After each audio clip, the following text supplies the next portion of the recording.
السلام علیکم ورحمۃ اللہ وبرکاتہ۔ الحمد للہ رب العالمین والصلاة والسلام علی رسول الامین وعلی آلہ وصحبہ اجمعین ومن تبعہم بإحسان الی یوم الدین۔ اور آج تاریخ میں جو درس ہمارے سامنے ہے وہ اس کے سوالات و جوابات ہیں، جو ہم پڑھ چکے ہیں اس کے سوالات و جوابات ہیں۔ اسئلہ تطبیقیہ،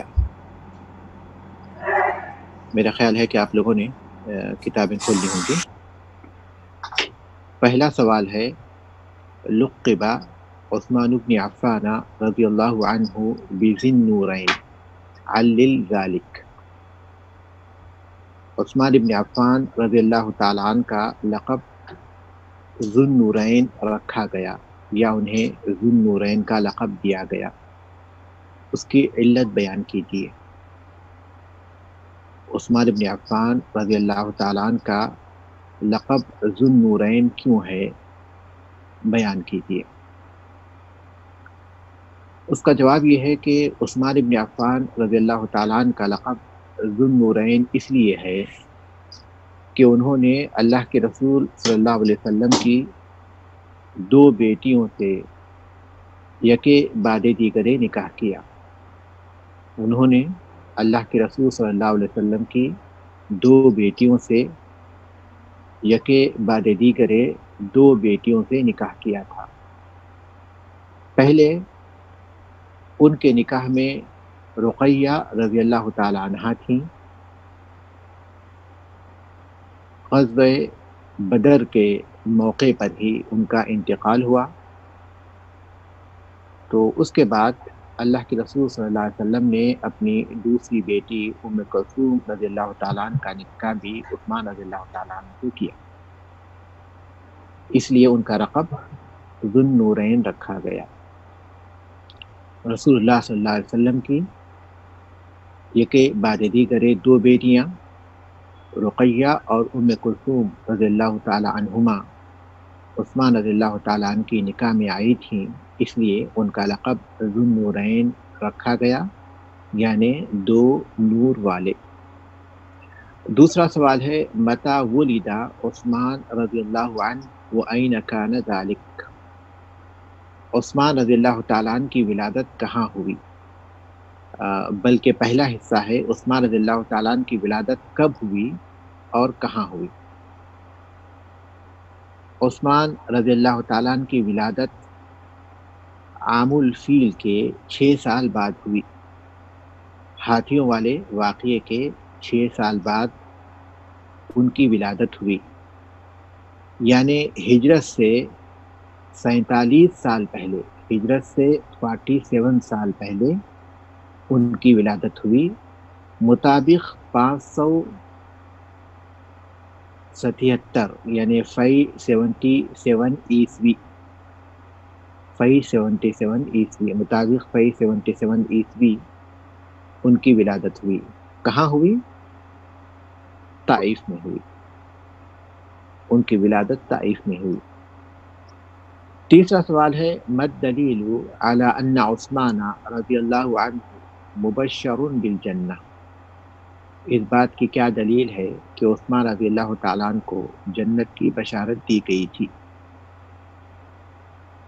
اس بات کی کیا دلیل ہے کہ عثمان رضی اللہ تعالیٰ عنہ کو جنت کی بشارت دی گئی تھی؟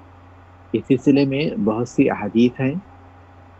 ایک حدیث جو اس کتاب میں ذکر کی گئی اسی کو دلیل کے طور پر پیش کر سکتے ہیں، اور وہ یہ کہ صحیح بخاری کی حدیث ہے، ابو سعید الخدری رضی اللہ تعالیٰ عنہ بیان کرتے ہیں کہ وہ مدینے کے ایک باغ میں تھے، اللہ کے رسول صلی اللہ علیہ وسلم اللہ کے رسول صلی اللہ علیہ وسلم کے ساتھ مدینے کے ایک باغ میں تھے۔ کسی نے دروازہ کھٹکھٹایا تو اللہ کے رسول صلی اللہ علیہ وسلم نے کہا کہ ان کے لیے دروازہ کھول دو اور انہیں جنت کی بشارت دو۔ انہوں نے دروازہ کھولا تو ابو بکر صدیق رضی اللہ تعالیٰ عنہ تھے۔ اللہ کے رسول صلی اللہ علیہ وسلم کی بات انہوں نے ابو بکر رضی اللہ تعالیٰ عنہ کو سنائی تو انہوں نے الحمدللہ کہا اور اندر داخل ہو گئے۔ اس کے بعد کسی دوسرے شخص نے دروازہ کھٹکھٹایا۔ اللہ کے رسول صلی اللہ علیہ وسلم نے فرمایا کہ ان کو دروازہ کھول دو اور انہیں جنت کی بشارت دو۔ انہوں نے دروازہ کھولا تو وہ عمر ابن خطاب رضی اللہ تعالیٰ عنہ تھے۔ ابو سعید رضی اللہ تعالیٰ عنہ نے عمر رضی اللہ تعالیٰ عنہ کو اللہ کے رسول صلی اللہ علیہ وسلم کا فرمان سنایا تو انہوں نے الحمدللہ کہا اور اندر داخل ہو گئے۔ اس کے بعد پھر ایک شخص نے دروازہ کھٹکھٹایا تو اللہ کے رسول صلی اللہ علیہ وسلم نے فرمایا کہ ان کے لیے دروازہ کھول دو اور ایک مصیبت کی وجہ سے، ایک آزمائش کی وجہ سے جو انہیں پہنچے گی، انہیں جنت کی بشارت دو۔ انہوں نے دروازہ کھولا تو وہ عثمان بن عفان رضی اللہ تعالیٰ عنہ تھے۔ ابو سعید رضی اللہ تعالیٰ عنہ نے عثمان رضی اللہ تعالیٰ عنہ کو دروازہ رسول اکرم صلی اللہ علیہ وسلم کا فرمان بتایا تو انہوں نے کہا کہ اللہ تعالیٰ مددگار ہے، اور اندر داخل ہو گئے۔ یہ حدیث جو صحیح بخاری میں ہے، یہ اس بات کی دلیل ہے کہ عثمان رضی اللہ تعالیٰ عنہ کو جنت کی بشارت دی گئی تھی۔ چوتھا سوال ہے، مد دلیل علی ان عثمان رضی اللہ تعالیٰ عنہ یموت شہیدا؟ اس بات کی کیا دلیل ہے کہ عثمان رضی اللہ تعالیٰ عنہ کی وفات شہادت کی صورت میں ہوگی، یعنی عثمان رضی اللہ تعالیٰ عنہ شہید بن کر وفات پائیں گے۔ اس کی بھی بہت سی احادیث ہیں۔ جو مشہور حدیث اس کتاب میں دی گئی وہ صحیح بخاری ہی کی حدیث ہے۔ انس بن مالک رضی اللہ تعالیٰ عنہ روایت کرتے ہیں کہ اللہ کے رسول صلی اللہ علیہ وسلم ایک مرتبہ احد پہاڑ پر تھے اور آپ کے ساتھ ابو بکر، عمر اور عثمان رضی اللہ تعالیٰ عنہم تھے۔ احد پہاڑ ہلنے لگا تو اللہ کے رسول صلی اللہ علیہ وسلم نے فرمایا، اسبت احد، اسبت احد، فلیس علیک الا نبی و صدیق و شہیدان۔ ٹھہر جا یا خاموش ہو جا، ثابت ہو جا اے احد، تجھ پر ایک نبی، ایک صدیق اور دو شہید موجود ہیں۔ ایک نبی، ایک صدیق اور دو شہید موجود ہیں۔ ظاہر ہے کہ نبی سے مراد تو خود اللہ کے رسول صلی اللہ علیہ وسلم ہے، صدیق سے مراد ابو بکر رضی اللہ تعالیٰ عنہ ہے، اور دو شہید سے مراد عمر ابن خطاب اور عثمان ابن عفان رضی اللہ تعالیٰ عنہ۔ پانچواں سوال ہے، علل عدم حضور عثمان رضی اللہ عنہ معرکۃ بدر و بیعۃ الرضوان۔ عثمان ابن عفان رضی اللہ تعالیٰ عنہ کا معرکہ بدر اور بیعۃ الرضوان میں عدم شرکت کی علت بیان کیجیے۔ عثمان ابن عفان رضی اللہ تعالیٰ عنہ کے بدر میں اور بیعۃ الرضوان میں حاضر نہ ہونے کی علت بیان کیجیے۔ معرکہ بدر میں عثمان ابن عفان رضی اللہ تعالیٰ عنہ کی عدم شرکت کی وجہ یہ تھی کہ ان کی زوجہ محترمہ رقیہ رضی اللہ تعالیٰ عنہ بیمار تھیں، اور اللہ کے رسول صلی اللہ علیہ وسلم نے ان کی تیمارداری کے لیے انہیں مدینے میں رہنے کا حکم دیا تھا۔ وہ اپنی بیوی رقیہ رضی اللہ تعالیٰ عنہ کی تیمارداری میں مصروف تھے۔ اس وجہ سے اللہ کے رسول صلی اللہ علیہ وسلم کے حکم کی وجہ سے وہ معرکہ بدر میں شریک نہیں ہوئے تھے۔ یہی وجہ ہے کہ اللہ کے رسول صلی اللہ علیہ وسلم نے کہا کہ تمہیں بدر میں شرکت کرنے کا اجر حاصل ہوگا، اور انہیں بدر میں جو مال غنیمت حاصل ہوا تھا اس میں انہیں حصہ بھی دیا تھا، ایک آدمی کا حصہ بھی ان کو دیا تھا۔ اور جہاں تک بیعۃ الرضوان میں ان کی عدم شرکت ہے، اس کی وجہ یہ ہے کہ اللہ کے رسول صلی اللہ علیہ وسلم نے ان کو سفیر کی حیثیت سے مکے والوں سے بات کرنے کے لیے بھیجا تھا،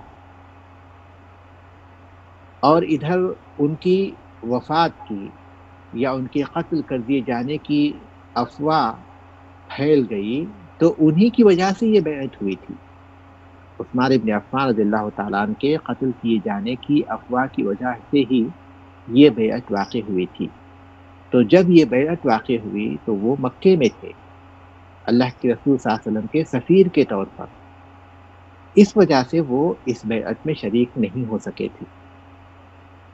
اور اللہ کے رسول صلی اللہ علیہ وسلم نے کیونکہ ان کے قتل کی کوئی صحیح خبر نہیں تھی، ایک افواہ تھی، اس لیے اللہ کے رسول صلی اللہ علیہ وسلم نے اپنے دائیں ہاتھ کو عثمان رضی اللہ تعالیٰ عنہ کا ہاتھ قرار دیتے ہوئے اپنے بائیں ہاتھ سے ملایا تھا اور کہا تھا کہ اگر عثمان رضی اللہ تعالیٰ عنہ زندہ ہیں تو ان کی جانب سے میں بیعت کرتا ہوں۔ اور چھٹا سوال ہے، اذکر مثالین لانفاق عثمان رضی اللہ تعالیٰ عنہ فی سبیل اللہ۔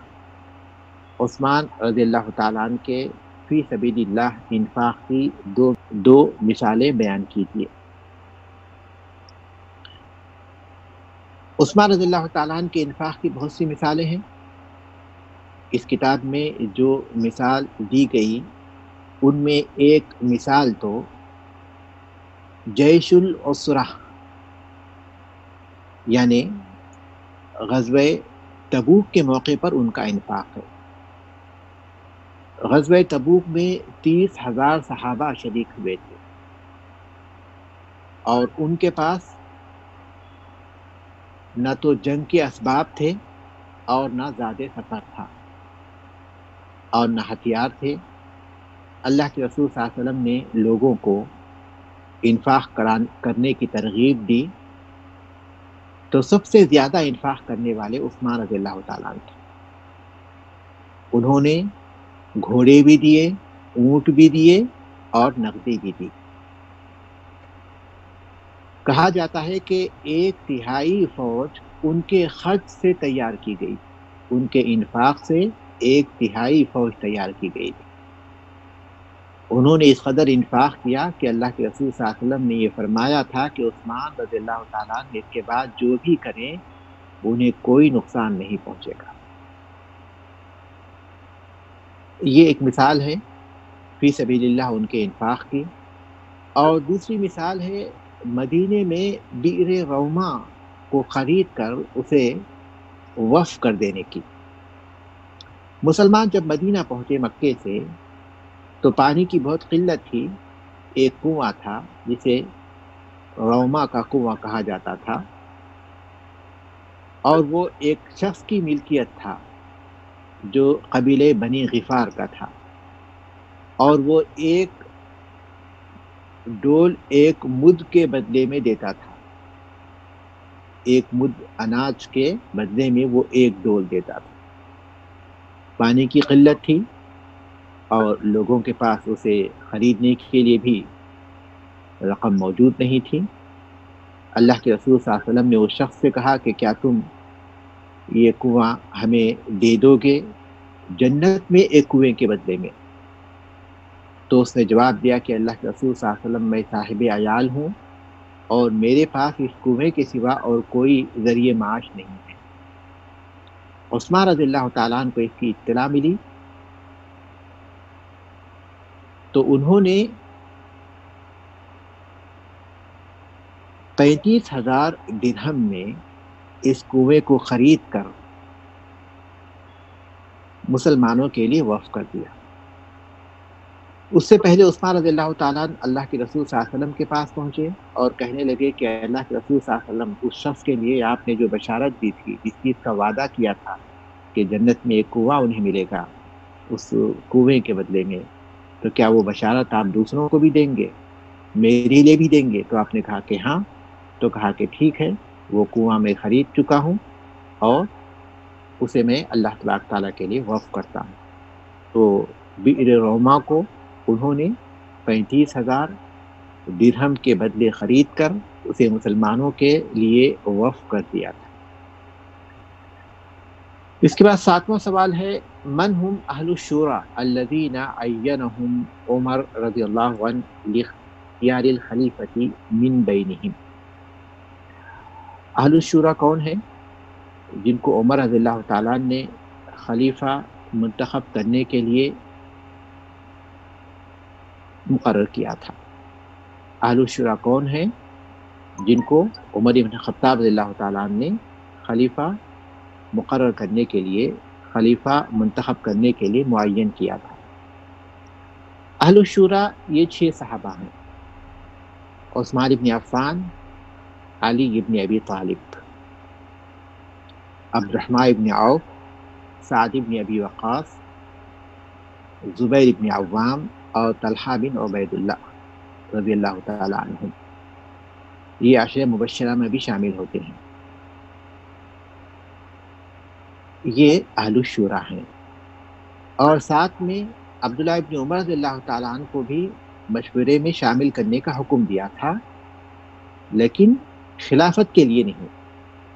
مشورے میں وہ شامل رہیں گے لیکن خلیفہ منتخب نہیں کیے جائیں گے۔ تو یہ اہل الشورا ہیں جو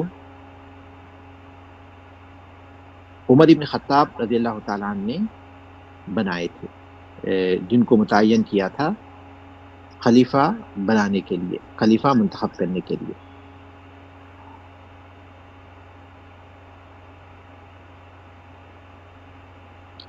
اس کے بعد ایک اور سوال آج ہم لوگ کر لیں گے۔ تحدث عن اجتماعی اہل الشورا، تحدث عن اجتماعی اہل الشورا و مبایعت عثمان بالخلافہ۔ اہل الشورا کے اجتماع اور عثمان رضی اللہ تعالیٰ عنہ کی خلافت کے لیے بیعت کے بارے میں بیان کیجیے۔ اہل الشورا کے اجتماع اور عثمان رضی اللہ تعالیٰ عنہ کی خلافت کے لیے انہوں نے جو بیعت کی تھی وہ کس طرح ہوئی تھی، وہ بیان کیجیے۔ عثمان رضی اللہ تعالیٰ عنہ نے جن کو مقرر کیا تھا اہل الشورا کے طور پر، عمر بن خطاب رضی اللہ تعالیٰ عنہ کی تدفین کے بعد وہ جمع ہوئے، اور پہلے اجتماع میں عبد الرحمن بن عوف رضی اللہ تعالیٰ عنہ نے کہا کہ 6 افراد ہیں ہم جن کو عمر رضی اللہ تعالیٰ عنہ نے نامزد کیا ہے کہ ان میں سے خلیفہ بنائے جائیں، تو بہتر ہے کہ ہم یہ معاملہ کسی 3 کے حوالے کر دیں۔ تو زبیر رضی اللہ تعالیٰ عنہ نے کہا کہ میں اپنی رائے علی رضی اللہ تعالیٰ عنہ کے حق میں دیتا ہوں۔ طلحہ رضی اللہ تعالیٰ عنہ نے کہا کہ میں اپنی رائے عثمان رضی اللہ تعالیٰ عنہ کے حق میں دیتا ہوں، اور سعد بن ابی وقاص رضی اللہ تعالیٰ عنہ نے کہا کہ میں اپنی رائے عبد الرحمن بن عوف رضی اللہ تعالیٰ عنہ کے حق میں دیتا ہوں۔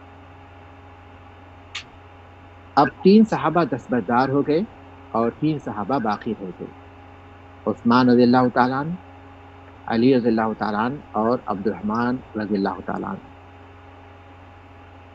تو عبد الرحمن بن عوف رضی اللہ تعالیٰ عنہ نے کہا کہ آپ 2 میں سے کون ہے جو اس میں سے دستبردار ہونا چاہتا ہے؟